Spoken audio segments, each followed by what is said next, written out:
అన్నదాత అన్నదాత మీ అన్నదాత చెమటోడ్చి ఆహారాన్నందించే రైతన్నా అనునిత్యం నీ కండదండగా నిలిచే నేస్తం ఎవరన్నా అన్నదాత అన్నదాత మీ అన్నదాత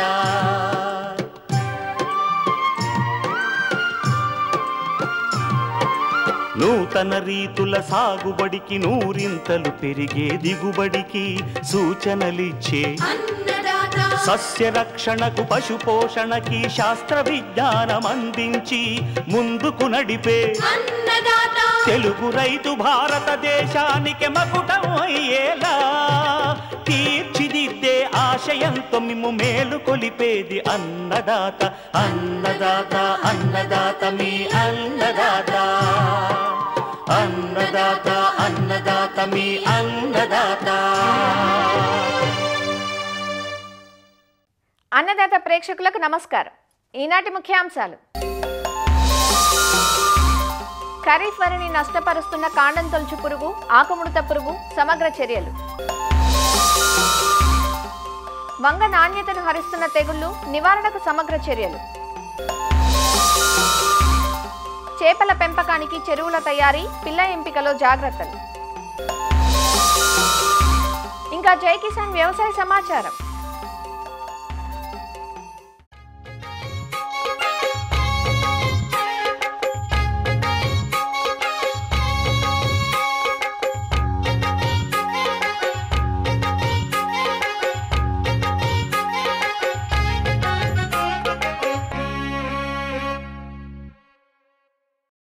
తెలుగు రాష్ట్రాల్లో అధిక విస్తీర్ణంలో సాగయ్యే వరి పంట ప్రస్తుతం దుబ్బు దశ నుంచి ఈనిక దశ వరకు అనేక దశల్లో ఉంది.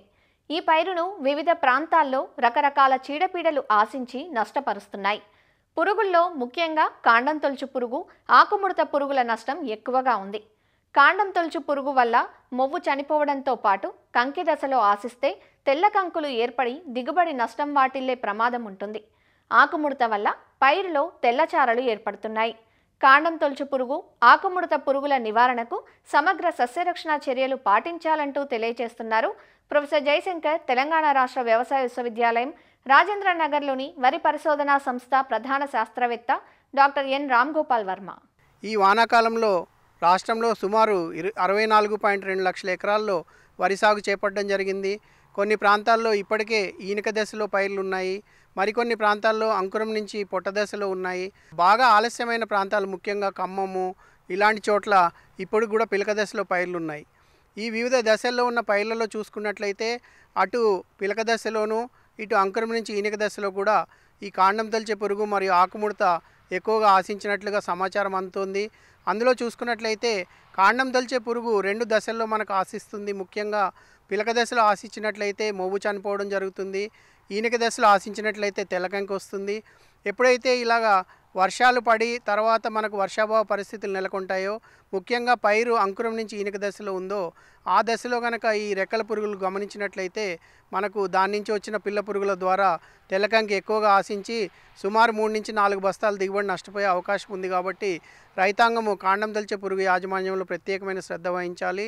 దీని యొక్క రెక్కల పురుగులు చూసుకున్నట్లయితే ముదురు ఎండుగడ్డి రంగులో ఉన్నటువంటి రెక్కల పురుగులు రెక్కలకి ఇరువైపులా కూడా 2 వైపులా కూడా నల్లటి మచ్చను కలిగి ఉంటాయి. ముఖ్యంగా ఆకుల కొనల మీద ఉదయం పూట కానీ సాయంత్రం వేళల్లో గమనించవచ్చు. ఈ తల్లి పురుగులు 80 నుంచి 100 గుడ్ల సముదాయంగా పెట్టి దాని మీద గోధుమ రంగు ఊలుతో కప్పుతాయి. కాబట్టి గోధుమ రంగు ముద్దలాగా కూడా ఈ ఆకు కొనల మీద కూడా ఈ యొక్క తల్లి పురుగు పెట్టినటువంటి గుడ్లను గమనించవచ్చు. దాని నుంచి 5 నుంచి 9 రోజుల్లో బయటికి వెలువడినటువంటి పిల్ల పురుగులు మన కాండంలోనికి ప్రవేశించి అటు పిలక దశలో అయితే మొవ్వు చనిపోవడం జరుగుతుంది. అంకురం నుంచి ఈనిక దశలో ఆశిస్తే తెల్లకంకి రావడం జరుగుతుంది. చనిపోయిన మొవ్వును కానీ తెల్లకంకిని కానీ లాగినట్లయితే మనకు తేలిగ్గా ఊడి వస్తుంది. తెల్లకంకి ఆశించిన చోట్ల మళ్ళీ మన గింజలు తోడుకోవు కాబట్టి నష్టం అనేది ఎక్కువగా ఉంటుంది. కాబట్టి ఈ కాండం తొలిచే పురుగు యాజమాన్యంలో మనం పాటించవలసిన సమగ్ర సస్యరక్షణ పద్ధతులు చూసుకున్నట్లయితే ముఖ్యంగా ఈ కాండం తొలిచే పురుగును తల్లి పురుగు దశలోను గుడ్డు సముదాయం దశలోను గుర్తించడానికి అవకాశం ఉంది. ఆకుముడతకు కాండం తొలిచే పురుగు తేడా ఏంటంటే ఆకుముడత పురుగు అయితే గుంపులు గుంపులుగా పొలంలో ఎగురుతూ ఉంటాయి. ఈ కాండం తొలిచే పురుగు అయితే ఒక్కొక్కటిగా కనపడుతూ ఉంటుంది అన్నమాట. ఇక కాండం తొలిచే పురుగుని గుర్తించడానికి మనకు దీపపు ఎర్రలను అమర్చుకుని కూడా అందులో పడే రెక్కల పురుగులను గమనించవచ్చు. అలాగే ఈ మధ్యలో సోలార్ ట్రాప్స్ అనేవి కూడా, సోలార్ దీపపు ఎర్రలు కూడా అందుబాటులో ఉన్నాయి. వాటిని వినియోగించుకుని కూడా పురుగుల ఉధృతిని గమనించుకోవచ్చు. అదేవిధంగా లింగాకర్షక బుట్టలు అనేవి కాండం తొలిచే పురుగు ప్రత్యేకంగా మనకు అందుబాటులో ఉంటాయి. వాటిని ఎకరానికి 3 చొప్పున పెట్టుకొని నిఘా పెట్టినట్లయితే అందులో పడేటువంటి మగ రెక్కల పురుగుల ఉధృతిని బట్టి కూడా మనం ఈ యొక్క పురుగుల యొక్క ఉధృతిని అంచనా వేయడానికి అవకాశం ఉంది. ఇక నివారణ పద్ధతుల్లో కనుక చూసుకున్నట్లయితే ఎక్కడైతే సేంద్రియంగా వ్యవసాయం చేస్తూ ఉంటారో, పురుగు మందుల వాడకం తక్కువగా వాడతారో అలాంటి చోట్ల ముఖ్యంగా లింగాకర్షక బుట్టల్ని 8 ఎకరానికి చొప్పున అమర్చుకొని వీటిలో పడినటువంటి మగరెక్కల పురుగులు ఉధృతి తగ్గించుకోవడం ద్వారా సంతతిని తగ్గించుకునే అవకాశం ఉంది. అదేవిధంగా మనకి గుడ్డు పరాన్నజీవులు అనేవి, ట్రైకోగ్రామా గుడ్డు పరాన్నజీవులు అనేవి మన వివిధ జీవ నియంత్రణ శాలల ద్వారా అందుబాటులో ఉన్నాయి. వాటిని తెచ్చుకొని ఎకరానికి 4 కార్డులు చొప్పున మనము దాదాపుగా నాటిన 25 నుంచి 30 రోజుల నుంచి 4 సార్లు ఈ యొక్క పురుగుల యొక్క తల్లి పురుగుల ఉధృతిని గమనిస్తూ కనుక వదులుకున్నట్లయితే వాటి ద్వారా కూడా మనము ఉధృతిని తగ్గించుకునే అవకాశం ఉంది.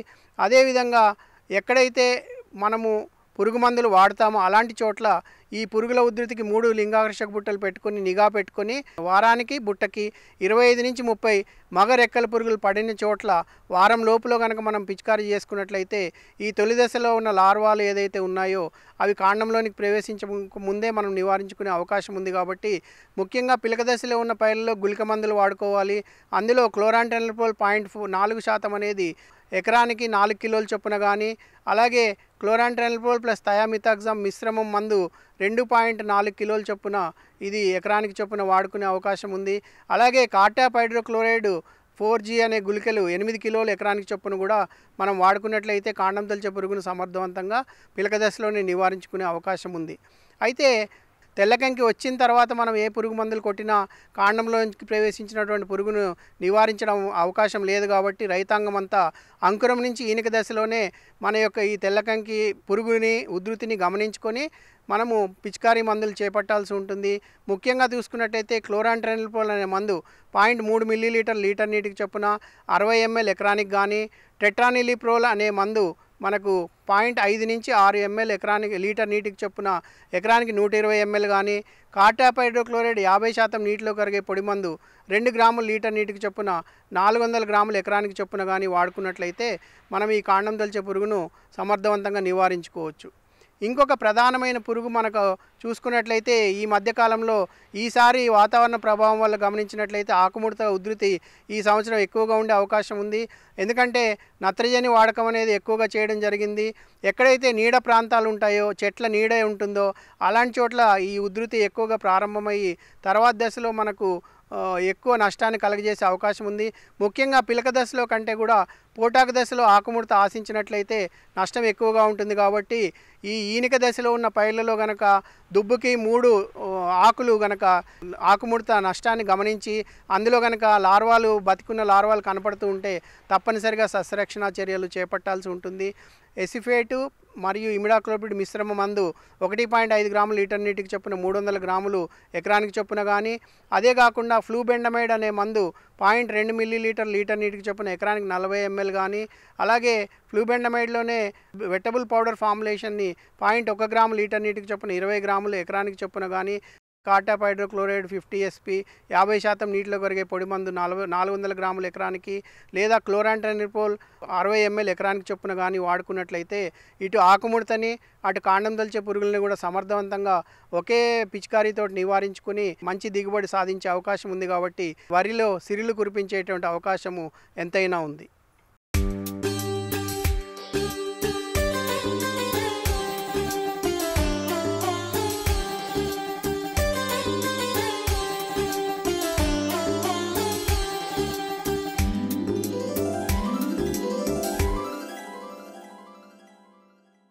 రైతుల క్షేత్రాల్లో సంవత్సరం పొడవునా అన్ని దశల్లోనూ కనిపించే కూరగాయ పంట వంగ. వంగకు మార్కెట్ ధరలు నిలకడగా ఉన్నా చీడపీడల సమస్య మాత్రం ఎక్కువగా ఉంటుంది. అసలు కాయపుచ్చు పురుగు ఆశించని తోటే ఉండదంటే అతిశయోక్తి కాదు. పురుగులే కాదు, వంగకు తెగుళ్ల బెడద కూడా ఎక్కువగా ఉంటుంది. ముఖ్యంగా నారుకుళ్ళు, కాయకుళ్ళు, బ్యాక్టీరియా ఎండు తెగుళ్ల ఉధృతితో దిగుబడులు, నాణ్యత తగ్గుతున్నాయి. వీటి నివారణకు సాగు ప్రారంభం నుంచే సమగ్ర చర్యలు పాటించాలంటూ వివరాలు తెలియజేస్తున్నారు వైఎస్ఆర్ ఉద్యాన విశ్వవిద్యాలయం పార్వతీపురం ఉద్యాన కళాశాల సహాయ అధ్యాపకురాలు డాక్టర్ ఝాన్సీ రాణి. వంగ తోటలో మనకు ముఖ్యముగా నర్సరీ దశలో అయితే నారుకుళ్ళు తెగులు అనేది ఎక్కువగా నష్టాన్ని కలుగజేస్తుంది. నారు నాటిన ఒక వారం రోజులు లేదంటే 10 రోజుల తర్వాత గమనిస్తూ ఉంటాము. నారుకుళ్ళు తెగులు సోకిన నారు మొత్తం కూడా గుంపులుగా కుళ్ళిపోయి చనిపోతుంది. నారు యొక్క కాండం భాగం చూసుకున్నట్లయితే బాగా తడిగా ఉండి కుళ్ళిపోయి మొత్తం కూడా వేరు కూడా కుళ్ళిపోయి ఉంటుంది. దీనికోసం మనము నీరు ఎక్కువగా నిల్వ ఉండకుండా చూసుకోవాలి. వర్షాకాలంలో ఎక్కువగా ఈ నారుకుళ్ళు తెగుళ్ళు అనేవి గమనిస్తూ ఉంటాము. కాబట్టి మనం నారు నాటే ముందు నర్సరీ బెడ్ను కొంచెం 5 లేదా 10 సెంటీమీటర్ల ఎత్తుకు వేసుకుని నారు నాటుకోవడం వల్ల నీరు నిల్వ అనేది చాలా తక్కువగా ఉంటుంది. కాబట్టి నారుకుళ్ళు తెగులు రాకుండా మనం చూసుకోవచ్చు. దీనితో పాటు విత్తన శుద్ధి చేసుకోవాలి. నారు నాటే ముందు 3 గ్రాముల థైరామ్ లేదంటే 10 గ్రాముల ట్రైకోడర్మా విరిడిని కలిపి విత్తనాలను కలిపి వాటిని నాటుకోవాలి. నాటిన ప్రదేశం చుట్టూ కూడా నీరు నిల్వ ఉండకుండా చూసుకోవాలి. తర్వాత ఆకుమాడు తెగులు మరియు కాయకుళ్ళు తెగులు సోకిన మొక్కల యొక్క ఆకులు పసుపు రంగులో మారిపోతాయి. వీటి మీద గోధుమ రంగు మచ్చలు అనేవి ఏర్పడతాయి. ఆకులు అనేవి రాలిపోతాయి. ఈ విధంగా రాలిపోవడం వల్ల పూత మరియు పిందె అనేది చాలా తక్కువగా వస్తుంది. కాయకుళ్ళు తెగులు సోకిన కాయలను గమనించినట్లయితే కాయలు అనేవి మొదటగా పసుపు రంగులోకి మారుతుంది. మొత్తం కూడా కుళ్ళిపోయి వాటి నుండి చెడు వాసన అనేది వస్తూ ఉంటుంది. ఈ కాయకుళ్ళు తెగుళ్లను మనం నివారించుకోవడం కోసం నారును ఏదైనా రసాయనాలతో శుద్ధి చేసుకుని నారు నాటుకోవాలి. దీనికోసం మనము నారుని ఒక 35 డిగ్రీల వేడి నీటిలో 30 నిమిషాల పాటు ముంచి ఆ తర్వాత నారును నాటుకోవాలి. లేదనుకుంటే 3 గ్రాముల థైరామ్ రసాయనంతో శుద్ధి చేసుకుని నాటుకోవాలి. తర్వాత ఎక్కువగా రైతులు నష్టపోతున్న తెగుళ్ళు అది వైరస్ తెగులు. అన్ని రకాల వయసు ఉన్న మొక్కల్లోనూ వస్తుంది. ఈ తెగుళ్ళు సోకిన మొక్కల యొక్క ఆకులు అనేవి చాలా చిన్నగా మొత్తం గుబురుగా చీపురు కట్టలాగా ఉంటుంది. ఆకుల రంగు కూడా పేలగా లేత ఆకుపచ్చ రంగులో ఉంటుంది. ఈ తెగుళ్ళు సోకిన మొక్కల యొక్క పిందె మరియు పూత అనేవి రావు. మొక్కలు బాగా గొడ్డుబారిపోయి ఉంటుంది. ఈ తెగుళ్లను ఎక్కువగా లీఫ్ హాపర్ అనే దోమ ద్వారా వ్యాపింపజేస్తుంది. తెగుళ్ళు సోకిన మొక్కలను లక్షణాలను గుర్తించిన వెంటనే తీసివేయాలి. లీఫ్ హాపర్ దోమను నివారించడం కోసం 2 మిల్లీలీటర్ల మిథైల్ డెమటోన్ను లీటర్ నీటికి కలిపి వారం రోజుల వ్యవధిలో పిచికారీ చేసుకోవాలి. వైరస్ తెగులు వచ్చిన మొక్కలను వెంటనే తీసివేయాలి. తీసివేసిన తర్వాత జిబ్బరిలిక్ ఆమ్లం వారం రోజులు లేదా 10 రోజుల వ్యవధిలో పిచికారీ చేసుకున్నట్లయితే మనం చాలా వరకు తగ్గించుకోవచ్చు.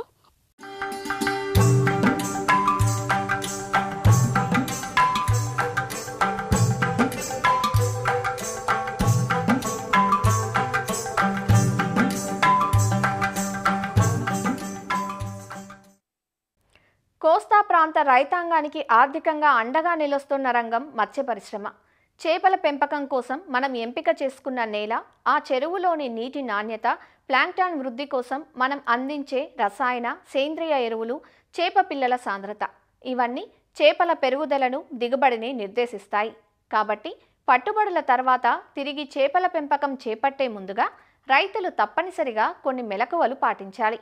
నేల, నీటి ఆరోగ్యం బాగుండి చేపల పెరుగుదలపై సానుకూల ప్రభావం చూపాలంటే చెరువుల తయారీలో శాస్త్రీయతను పాటించి సిఫార్సు మేరకు ఎరువులను అందించి ఆరోగ్యవంతమైన చేప పిల్లలను ఎంపిక చేసుకోవాలంటూ వివరాలు తెలియజేస్తున్నారు ఆచార్య ఎన్జీ రంగా వ్యవసాయ విశ్వవిద్యాలయం ఉండి కృషి విజ్ఞాన కేంద్రం మత్స్య శాస్త్రవేత్త డాక్టర్ ఏ శ్రీనివాస్.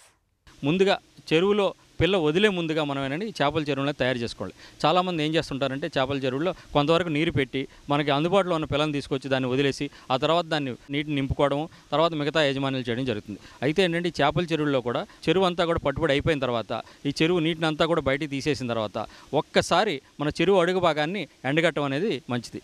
ఈ చేపల చెరువులు ఏమవుతుందంటే మనం కంటిన్యూస్గా కల్చర్ చేయడం జరుగుతుంది. కనీసం 2 నుంచి 3 సంవత్సరాలు ఒకసారైనా సరే చేపల చెరువులో నీటిలన్నింటిని కూడా బయటికి తీసేసి ఆ చెరువుని ఎండగట్టడం వల్ల చాలా వరకు ఉపయోగం ఉంటుంది. ఆ విధంగా ఎండగట్టిన తర్వాత చెరువు యొక్క మట్టి నమూనాని తీసుకోవాలి. మనకు చెరువుని అంతా కూడా పరిశీలించి ఇంచుమించు ఆ చెరువులో అడుగు భాగం అంతా ఒకే విధంగా ఉందనుకుంటే కనీసం ఆ చెరువు విస్తీర్ణాన్ని బట్టి 5 నుంచి కానీ 10 చోట్ల నుంచి కానీ మనం ఒక 6 అడుగు వరకు కూడా మట్టిని లోపలికి తీసుకుని ఆ మట్టి అంతటిని కూడా తీసుకొచ్చి నీడలో ఆరబెట్టిన తర్వాత దాన్ని క్వార్టరింగ్ పద్ధతిలో 1/2 kg మట్టి వరకు కూడా వచ్చేటట్లు చేసి దాన్ని మనం అనాలిసిస్కి అనేది పంపించాల్సి ఉంటుంది. మనకి చేపల చెరువులో ఏం చేస్తుంటామంటే మనం ఒకసారి ఎండబెట్టిన తర్వాత దాని మీద ఒక అగ్రికల్చర్ లైమ్ అనేది కొట్టడం జరుగుతుంది. కొంతమంది ఏంటంటే దాని మీద ఈ సేంద్రియ ఎరువులు, పశువుల ఎరువు కానీ కోళ్ళ ఎరువు కానీ వేయడం, ఆ విధంగా రసాయనిక ఎరువులు వేయడం జరుగుతుంది. ఈ ఎరువులు ఎంత వేయాలి అనేది కూడా మట్టి నమూనా పరిశీలన బట్టి ఉంటుందన్నమాట. ప్రధాన పోషకాలు ఏ విధంగా ఉన్నాయి, అదే నైట్రోజన్, ఫాస్ఫరస్, పొటాషు, మిగతా పోషకాలు జింకు, మాలిబ్డను అండ్ కాపరు ఇటువంటివి కూడా ఎన్ని ఉన్నాయో కూడా తెలుస్తుంది. వీటితో పాటుగా మనం ముఖ్యంగా ఇందులో చూడాల్సిందంటే నేల యొక్క ఉదజన సూచి, అదేవిధంగా ఆర్గానిక్ కార్బన్ తెలుస్తుంది మట్టి విశ్లేషణలో. ఈ pH అనేది మట్టిలో మనకు 6.5 నుంచి 7.5 మధ్య ఉంటే ఆ మట్టి బాగున్నట్టు అన్నమాట. మన చెరువు తయారు చేసుకునేటప్పుడు నీరు పెట్టే ముందు ఏంటంటే మనకి ఇంచుమించు ఒక 100 kg ఎకరానికి కానీ లైమ్ని కానీ జల్లుకున్నట్లయితే సరిపోతుంది. ఈ సేంద్రియ ఎరువులు ముఖ్యంగా ఏంటంటే ఈ కోళ్ళ ఎరువు వాడుతుంటాం, అలాగే పశువుల ఎరువు వాడుతుంటాం. కాకపోతే ఏంటంటే బాగా మాగిన పశువుల ఎరువు వాడడం అనేది ఉత్తమం. కోళ్ళ ఎరువు వాడడం వల్ల ఈ పెయిన్ సమస్య ఇటువంటి సమస్యలు పెరుగుతున్నాయి కనుక ఈ వర్షాకాలంలో చలికాలంలో తగ్గించడం మంచిది.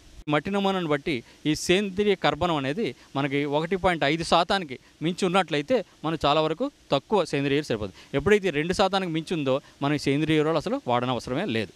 ఈ సేంద్రియ ఎరువు ఇంచుమించు ఎకరానికి 5 టన్నుల వరకు వాడతాం. ఎప్పుడైతే నేల మీద వేసుకున్నట్లప్పుడు ఇంచుమించు ఒక 1000 kg వరకు ఈ సేంద్రియ ఎరువును మనం వేసుకుంటే సరిపోతుంది. వీటితో పాటుగా ఏంటంటే మనకి వెర్మీ కంపోస్ట్ కానీ వాడినట్లయితే చాలా ఉత్తమం. ఈ విధంగా మన సేంద్రియ ఎరువు వాడిన తర్వాత మనకి రసాయన ఎరువు విశ్లేషణ బట్టి అలాగే మనకి ఏంటంటే సూక్ష్మ పోషకాలు కానీ లోపం ఉన్నట్లయితే ఈ జింక్ అనేదాన్ని ఎక్కువగా వాడుకోవచ్చు. అది ఇంచుమించు 10 నుంచి 20 kg ఎకరానికి నేల మీద జల్లుకుంటే సరిపోతుంది. ఆ వాడిన తర్వాత మనం ఏం చేయాలంటే మన నీటిని పెట్టుకోవాలి. ఈ నీటిని కూడా మనం కనీసం 5 నుంచి 6 అడుగుల వరకు కూడా పూర్తిగా నీటిని నింపేసుకుని ఏ నీటిని అయితే డ్రైన్ వాటర్ నుంచి పెడుతున్నా కాల వాటర్ నుంచి పెట్టినా చూసుకొని ఆ వాటర్ని మనం ఒకసారి పరీక్షించుకొని దాన్ని మనం చెరువులోకి తోడుకోవాలి. తోడుకునేటప్పుడు ఒక 60 మెష్ స్క్రీన్ ద్వారా వడగట్టుకుని కానీ మనం పెట్టుకున్నట్లయితే చాలా వరకు మనకి ఫిల్టరింగ్ అనేది అవుతుంది. ఆ విధంగా పెట్టుకున్న తర్వాత నీటి గుణాలు కానీ కూడా ఈ చేపల పెంపదానికి అనుకూల స్థాయిలో ఉన్నాయని నిర్ధారించుకున్న తర్వాత దాంట్లో ఈ చేపల సీడ్ అనేది వేసుకోవడం జరుగుతుంది. చిన్న సైజు స్పాన్ కానీ ఫ్రై కానీ తెచ్చుకొని దాన్ని ఇంచుమించు ఒక 6 నెలలు 8 నెలలు సంవత్సరం వరకు కూడా పెంచి దాని ఫింగర్లింగ్ సైజ్ వచ్చిన తర్వాత ఒక 50 గ్రాములు వచ్చిన తర్వాత మనం మార్చుకోవడం జరుగుతుంది. లేదు అంటే పూర్తిగా ఈ ఫింగర్లింగ్ సైజుని మన పెద్ద చెరువులో వేసుకోవడం జరుగుతుంది. ఇంకా ముందుకెళ్తే పెంపకాలను బట్టి 0 పాయింట్ అని చెప్పి మనం 100 గ్రాములు 150 గ్రాములు 200 గ్రాములు సైజు కూడా పిల్లలను తీసుకొచ్చి వేయడం జరుగుతుంది. ఈ విధంగా చేసినప్పుడు ఆ పిల్లల ముందు మంచి పిల్లను మనం ఎంచుకోవాలి. మనం ఎక్కువగా చేపల చెరువులో పాత పిల్ల అంటుంటాం. ఈ పాత పిల్ల కూడా ఏంటంటే మనకి ఎప్పుడు కూడా 1 సంవత్సరం పైబడి 2 సంవత్సరాల లోపున్న ఈ పాత పిల్లని కానీ తీసుకున్నట్లయితే మన చెరువులో చాలా వరకు మన గ్రోత్ అనేది బాగుంటుంది. వాటికి ఏమైనా సరే బాహ్య పరాన్నజీవులు ఉన్నాయా దాన్ని చూసుకొని పెయిన్ కానీ ఇవి కానీ ఉన్నట్లయితే వాటిని ముందుగా మనం ఆ పిల్లని రిజెక్ట్ చేయడం, లేదంటే వాటిని తీసుకొచ్చి ముందే దాన్ని అక్కడ ఆ చెరువులో ట్రీట్మెంట్ ఇచ్చిన తర్వాత వాటిని తీసుకొచ్చి మన చెరువులో వేసుకోవడం జరగాలి. తర్వాత ఏంటంటే మనకి ఎప్పుడైతే ఈ పిల్లని తీసుకొచ్చి మన చెరువులో వేసే ముందు ఒక డిప్ ట్రీట్మెంట్ ఫార్మలిన్లో కానీ లేదంటే పొటాషియం పెర్మాంగనేట్లో కానీ 1 ml 10 లీటర్ల నీళ్ళలో కానీ వేసుకుని ఒక 1/2 నిమిషం ముంచి దాన్ని తీసి మన చెరువులో వేసుకున్నట్లయితే ఆటోమేటిక్గా మనకి దానికి ఏవైనా సరే బ్యాక్టీరియా కానీ లేదా బాహ్య పరాన్నజీవులు ఉన్నట్లయితే వాటన్నీ కూడా నిరోధించబడి మన చెరువులో వృద్ధి చెందకుండా ఉంటాయి. ఈ చేపల్లో మనకి ఎక్కువగా ఏంటంటే మనకి ఈ మధ్యకాలంలో మనకి బ్యాక్టీరియా వ్యాధి రెడ్ డిసీజ్ అని అదేవిధంగా తాటాకు తెగులు ఎక్కువగా రావడం జరుగుతుంది. ఇవి కూడా ఏంటంటే మనకి ఎక్కువైతే నాసిరకం పిల్లని తీసుకొచ్చామో అటువంటి దాంట్లో మనకి ఎక్కువగా గమనించడం జరిగింది. అందుకేంటంటే చేప పిల్ల దశలోనే వ్యాధులు లేవు, పిల్ల అంతా కూడా మంచి పటిష్టంగా ఉంది. అదేవిధంగా పిల్ల యొక్క ఆ బ్రూడర్స్ అదే నేచురల్ కలెక్షన్ నుంచి వచ్చి కానీ తయారు చేసి ఉన్నాయి అనుకుంటే అటువంటి పిల్లలు మనకి ఎక్కువగా దిగుబడి ఇవ్వడం జరుగుతుంది. అదేవిధంగా ఈ మేత యాజమాన్యాన్ని మనం సక్రమంగా పాటించడం వల్ల మన ఖర్చు కూడా తగ్గించుకొని అధిక దిగుబడి అనేది సాధించవచ్చు.